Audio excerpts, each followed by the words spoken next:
Et vous précisez aussi, il y a un chapitre sur organisez-vous, adaptez-vous. Parce qu'on a le sentiment qu'il y a une forme de, je sais pas, mais un peu de fainéantise ou de manque d'idées, mais du coup on tourne en rond, mal. On manque de compétences un petit peu culinaires parce que moi je vois il y a plein de gens qui sont de bonne volonté, mais les légumes ça semble compliqué à préparer alors que faire cuire 10 minutes des pâtes ou du riz ça semble très simple. Les mélanger les deux c'est encore mieux, faire un riz avec des champignons, faire des nouilles sautées avec des brocolis, c'est des idées finalement pas compliquées et puis qui permettent de manger plus varié. Et puis s'organiser, ça permet justement d'anticiper un petit peu ces menus et pas rentrer le soir en disant bon qu'est-ce qu'on fait, qu'est-ce qu'on mange. Donc, et finalement d'avoir anticipé, pas forcément sur une semaine mais sur quelques jours, au moins quand on fait ses courses on achète ce dont on a besoin et pas forcément plus, en se donnant bonne conscience et puis en gaspillant. Il y a beaucoup d'astuces anti-gaspillage justement par rapport à ce problème de notre société, parce qu'on ne sait pas recycler, on jette le verre de poireau, voilà, les tiges de brocoli, et alors qu'on peut en faire plein de choses, donc c'est aussi donner des idées. Et puis pour lutter contre la monotonie, parce que c'est pas une question de temps, on s'aperçoit que les personnes âgées mangent souvent la même chose parce qu'on a nos petites habitudes, donc c'est aussi pour montrer que la diététique ça peut être une façon d'élargir son champ et non pas de le restreindre. Comme quoi c'est intéressant ce que vous dites, parce que tout ça est quand même lié au psychologique. Oui. On voit que les aliments sont un certain confort et que c'est pour ça qu'après, quand on est ancré dans une habitude... Oui, une habitude ou une peur, parce qu'en fait, avec ce côté industrie, on se dit oh là là, on maîtrise plus l'aliment, donc du coup c'est plus quelque chose de connu, donc il y a une petite hantise à le consommer et puis à l'intégrer, puisque ce qu'on mange c'est ce qu'on devient, donc du coup il faut quand même bien amadouer les aliments. Tout le monde connaît le manger-bouger, ça se termine comme ça dans vos conseils, bouger, et ça me fera la transition pour après parler de la deuxième grande partie qui sont les 25 exercices de gymnastique. Alors l'hygiène de vie c'est pas que bien manger, c'est aussi bien bouger. Alors moi je suis une sportive de longue haleine, j'aime beaucoup la course à pied, je fais du marathon et pour moi courir ou faire autre chose, on peut faire du vélo, on peut ne serait-ce que marcher quand on peut. Prendre des escaliers dans le métro. Voilà, oui voilà, il y a plein de moments où on peut être actif physiquement et c'est un peu comme se laver, prendre sa douche, pour moi ça fait partie de l'hygiène de vie. Et quand je donne des conseils, je pense toujours aussi à cet aspect-là qui fait qu'on va bien digérer, du coup on pourra faire du sport, et si on fait du sport, faut peut-être avoir fait une petite collation, et tous ces petits conseils dès très jeunes, on peut les transmettre à ses enfants et en profiter pleinement.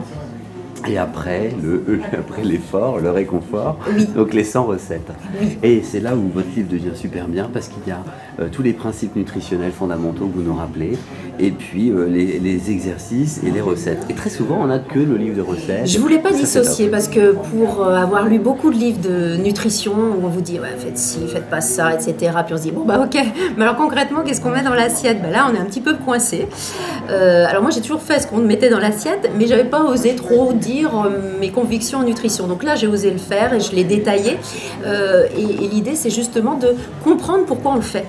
Comprendre, c'est-à-dire que cette recette, si j'utilise du miel à la place du sucre en poudre, je vais essayer de comprendre pourquoi. Et j'ai une recette par exemple d'endives au jambon.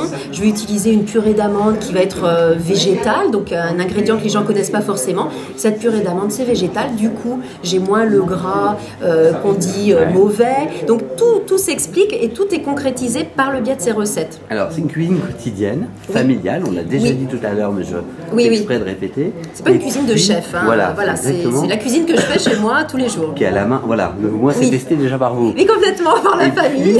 Ce que j'ai bien aimé, on revient sur la partie maquette, c'est toutes les pictos, parce que vous avez sur chaque recette, on sait le coût, le temps, le niveau de difficulté, l'apport énergétique.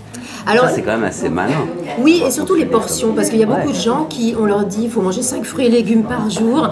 Oui, ok, mais alors quand je mange une compote, ça fait quoi? Et si j'ai mis 3 fleurettes de brocoli dans mes spaghettis, ça fait une portion, ça fait pas une portion. Donc voilà, on l'a reclarifié, effectivement, pour que ce soit un peu plus clair. Et puis, ça donne une notion que l'on a, un curseur, en fait. C'est comme un curseur qui permet de savoir où on se trouve. On va finir l'entretien. Ce livre, il est aux éditions Solar, mais aussi mycoachnutrition.com. C'est un nouveau site, d'après ce que j'ai compris, qui vient d'arriver donc sur le web, une nouvelle proposition. Vous en dites quelques mots?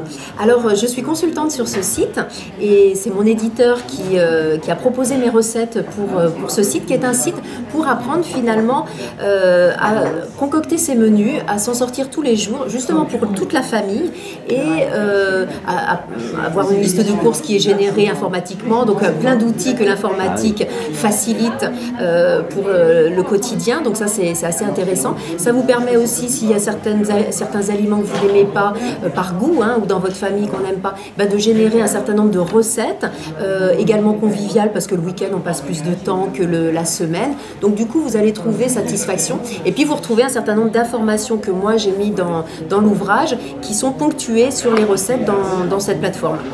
Solveig Dartinet, un grand merci pour cet entretien.